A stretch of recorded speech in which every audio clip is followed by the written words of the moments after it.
both need each other, meaning that e-commerce is complementary to retail.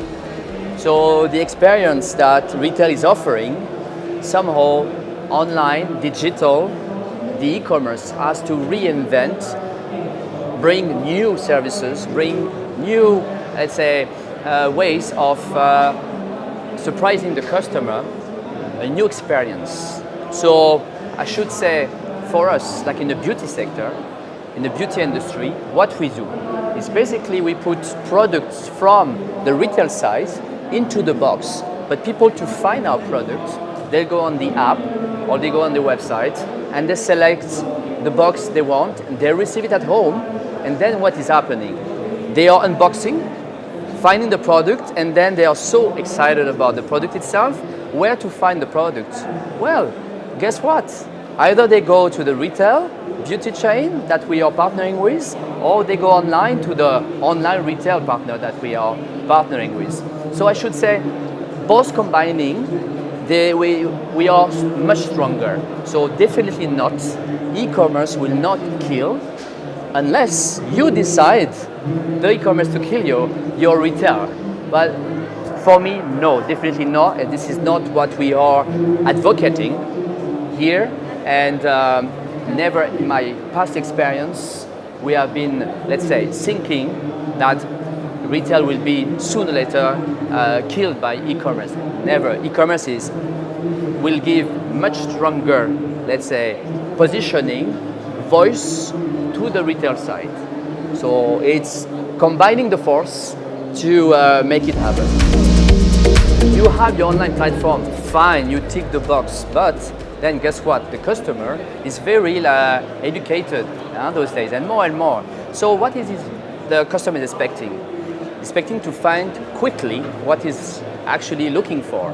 So whenever it's arriving on your app or on your website, it has to be easy to understand, easy to catch 1, 2, 3 steps to go through the website. If you have a checkout, same, it should be so easy, intuitive, to have a seamless approach, a seamless experience on the website. So at the end, what you will keep in mind is the website has to be fast, easy to understand, and simple to use. So for me, those are the 3 pillars. Actually, those obstacles, we are all trying to overcome them, right? We're trying to all together find a way to address the e-commerce better. So first point is the payment method. Payment is one concern here. Why? Because most of the people are paying through cash on delivery. So it's not, let's say, convenient enough, not fast enough on both sides. Why? Because you need to wait for somebody to knock at your door, to call you, to set up a meeting, and then you need to have the cash in your hand to give to the delivery person. Now, with a seamless approach, with a credit card penetration, which is like growing, and we are like working a lot with all the acquiring bank, we're working actually with all the banking partners to help us to have more and more a seamless approach of the payment method. So tomorrow, I mean, we're talking about Apple Pay, right?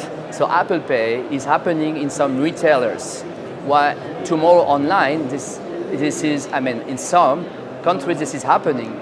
But in UAE, if you look at Emirates, nowadays you can pay with Apple Pay on their mobile app, right?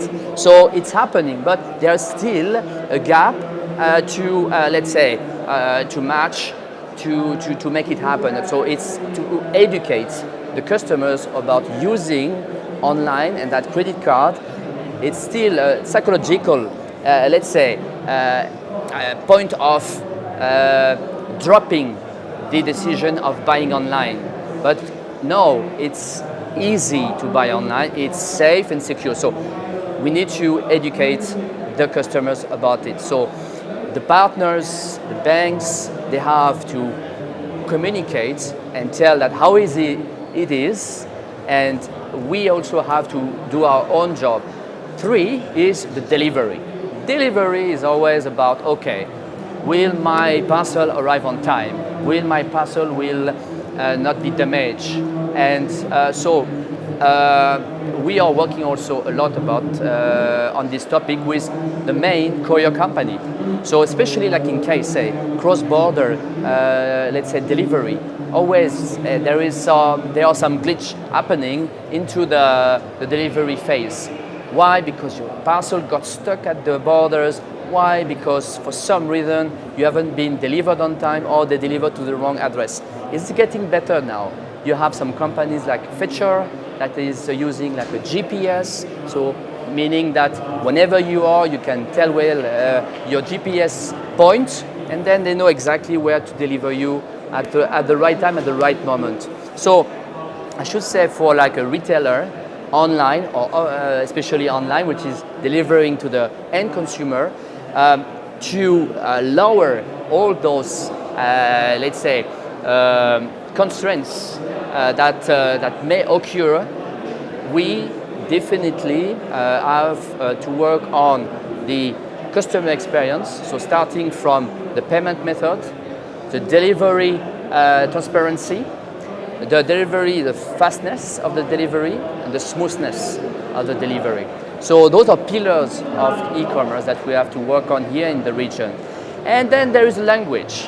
Why? Because many people living here in the region from so many different countries. Myself, I'm French, so speaking English, learning Arabic, trying to work within an environment of so many culture and languages. So you need to make sure that whenever you deliver or you offer like a service, your customer service has to be able to handle at least Arabic, English, minimum, right? So you need to have the right people, and don't neglect to invest on the customer service, because this can be also one obstacle at the end for the customers to go further and to finally validate their orders. So make it as smooth as possible, all those pillars. So again, payment method, delivery, and the customer service. If you ask me, like in 5 years from now, I think all the projection of saying that we will either like double or triple actually the sales that the region is doing currently. So I'm that optimistic too. Looking at what is happening all around us, the ecosystem of new startup, more and more funding's happening. So more and more like new initiatives, new services, innovation, disruption is happening all around us.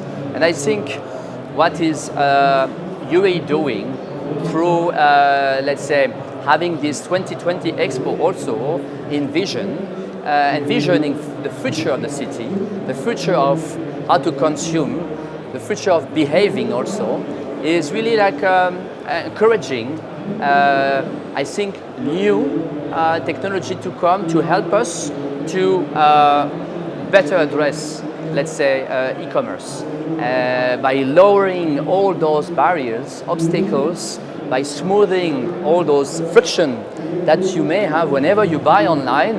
Why? Because connection is suddenly cut off. Oh, that's really like too bad, right? So this is not helping. So connection, this is one point I missed, is the broadband.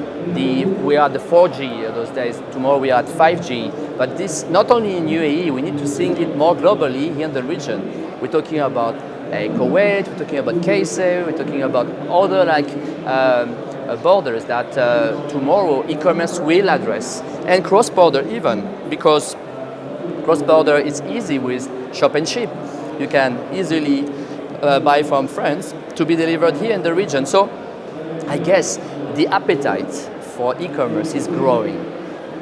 The number of people buying online also, there are more and more young people, and it's convenient, right?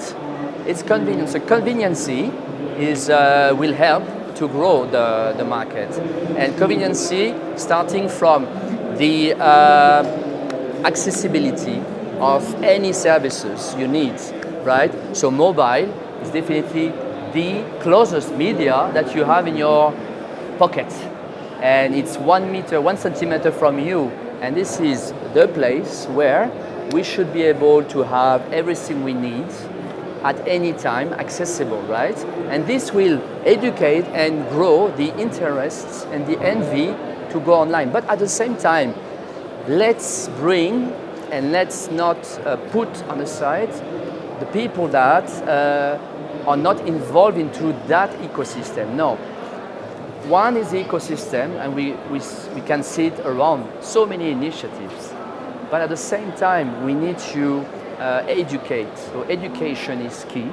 So, and I believe some startups are working on this education angle to bring and to accessibility to those who don't have, like in the second and third tier areas, and also tell them, okay, it's so convenient, you can learn fast, there are some mock online that you can learn from, and then from that you can maybe tomorrow becoming a successful entrepreneur. And this will, of course, contribute to grow the envy to, let's say, be a more successful, richer.